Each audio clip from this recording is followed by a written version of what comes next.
Hello guys and welcome back to the channel. So ये बहुत important video है for all the Maharashtra BEd CET and ELCT aspirants जो 2026 का examination target कर रहे हैं। एंड गाइस आपके एग्जामिनेशन की डेट ऑलरेडी आउट हो चुकी है। 27 से लेकर 29 ऑफ मार्च आपके एग्जामिनेशन चलने वाले हैं। 3 दिन आपके एग्जामिनेशन होंगे and we are already half way through the month of January. Form filling process already start हो चुका है। जिन भी स्टूडेंट्स ने अब तक अपना फॉर्म फिलअप नहीं किया हुआ है पहले जाकर अपना फॉर्म फिलअप कर लो।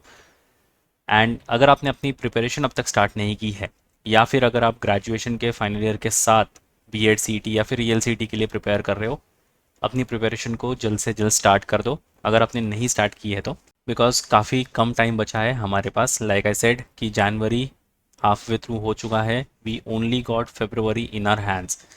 माना कि मार्च एंडिंग में हमारे एग्जामिनेशन होने वाले हैं, बट मार्च में आप कोई नया टॉपिक या फिर कोई नया कॉन्सेप्ट नहीं सीखोगे, राइट। आपने जितना भी पढ़ा है उसको आप अच्छे से रिवाइज करोगे या फिर आप मॉक टेस्ट पर लग जाओगे। प्रैक्टिस एंड रिविजन यही आपका मार्च मंथ में एक्टिविटी होना चाहिए। तो जितनी भी प्रिपरेशन है वो आपको जनवरी से लेकर फरवरी के बीच बीच में कंप्लीट कर लेनी है, सो दैट आप मार्च में हैसल फ्री और टेंशन फ्री होकर अपने मॉक्स पर कंसंट्रेट कर सको एंड रिवीजन पर कंसंट्रेट कर सको। इसी को ध्यान में रखकर आपकी जो फाइनल बैच है for the year which is your crash course batch वो लॉन्च हो चुकी है एंड आप इसको जल्द से जल्द ज्वाइन कर लेना। कैसे ज्वाइन करना है I guide you in the latter part of this video, इसलिए एंड तक ज़रूर बने रहना और अपने फ्रेंड्स के साथ भी इसको शेयर कर देना।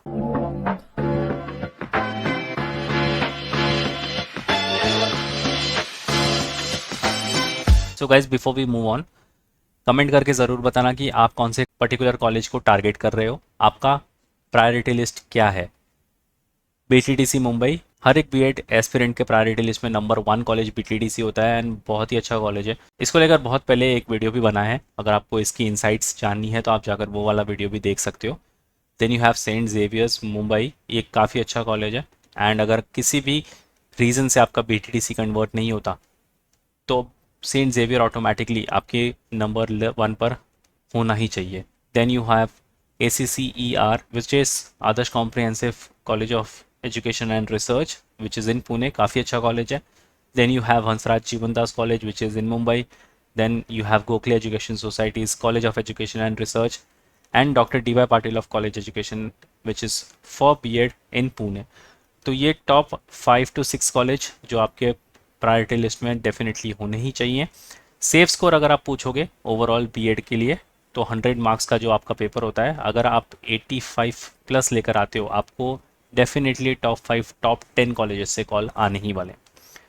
Now talking about the paper pattern, तो पेपर पैटर्न भी समझ लेते हैं अगर आपको नहीं पता तो। बीएड एंड ईएलसीटी दो अलग अलग पेपर होते हैं।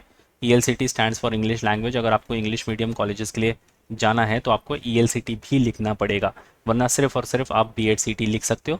इसके अंदर आपके 3 सेक्शंस होते हैं, mental ability, general knowledge and teacher aptitude. 40 number of questions, 30 which makes it 100। Safe score मैंने आपको ऑलरेडी बता दिया, आउट ऑफ 100 अगर आप सिर्फ बीएड-सीटी लिख रहे हो तो 85 प्लस आपको ईजिली हिट कर लेना चाहिए एंड ये हो भी जाएगा अगर आप अच्छे से प्रिपरेशन करते हो तो। एंड टॉप 5 टॉप 10 कॉलेजेस से आपको डेफिनेटली कॉल आने ही वाला है। अगर आप ईएलसीटी लिखते हो which is again a 50 mark paper, तो इसमें से आप इजीली 45 प्लस तो स्कोर कर सकते हो एंड जितने भी इंग्लिश मीडियम स्कूल्स हैं या फिर कॉलेजेस हैं आपको डेफिनेटली वहाँ से कॉल आ जाएगी। अब सेक्शन वाइज अगर ब्रेकअप देखा जाए तो मेंटल एबिलिटी में आप 40 में से आराम से 30 to 35 स्कोर कर सकते हो। जनरल नॉलेज आप एटलीस्ट 20 to 25 यहाँ पर स्कोर कर सकते हो, या फिर 22 भी अगर आप स्कोर करते हो आउट ऑफ 30 बहुत ही अच्छा स्कोर है। टीचर एप्टीट्यूड में आउट ऑफ 30 आप इजीली 28 या फिर 30 आउट ऑफ 30 भी स्कोर कर सकते हो, ये बहुत ही ईजी सेक्शन होता है। और ईएलसीटी में लाइक आई सेड कि 50 मार्क का पेपर है एंड 45 प्लस आप इजीली स्कोर कर सकते हो। टोटल अगर आप दोनों ही पेपर एक साथ लिखते हो तो 150 मार्क के आपका पेपर होगा। टोटल 90 मिनट्स मिलते हैं बीएड के लिए एंड 60 मिनट्स मिलते हैं आपको ईएलसीटी के लिए। हर एक करेक्ट आंसर के लिए 1 मार्क मिलता है, there is no negative marking. आप पूरा का पूरा पेपर अटेम्प्ट कर सकते हो एंड ये होगा ऑनलाइन कंप्यूटर बेस, यानी आपको सेंटर में जाकर इसका एग्जाम लिखना पड़ेगा। कोई भी डाउट एंड क्वेरी हो पेपर पैटर्न को लेकर you can write down in the comment section. And guys सबसे इंपॉर्टेंट चीज़ कि आपका फॉर्म फिलिंग प्रोसेस अभी भी स्टार्ट है। अगर आपने अब तक अपना फॉर्म फिलिंग प्रोसेस नहीं किया है, सबसे पहले जाकर अपना फॉर्म फिलिंग प्रोसेस कंप्लीट कर लो। ये रहा थंबनेल, इसका लिंक मैं आपको डिस्क्रिप्शन बॉक्स में दे दूंगा। जाओ और step by step form filling process वाला वीडियो देखकर अपना प्रोसेस कंप्लीट करो। एंड वन मोर थिंग कि आपकी अपार आईडी इस साल मैंडेटरी है। अगर आपने अपार आईडी नहीं बनाई है तो ये थंबनेल है, जाकर आप ये वाला वीडियो भी देख लेना। इसकी भी लिंक मैं आपको डिस्क्रिप्शन बॉक्स में दे दूंगा, तो जाकर वो भी वीडियो चेकआउट कर लेना। पहले अपार आईडी क्रिएट कर लेना, उसके बिना आप अपनी रजिस्ट्रेशन नहीं कर सकते। तो बहुत ही मैंडेटरी स्टेप है, उसको स्किप आप बिल्कुल भी नहीं कर सकते, वरना आप फॉर्म फिलअप ही नहीं कर सकते अपना।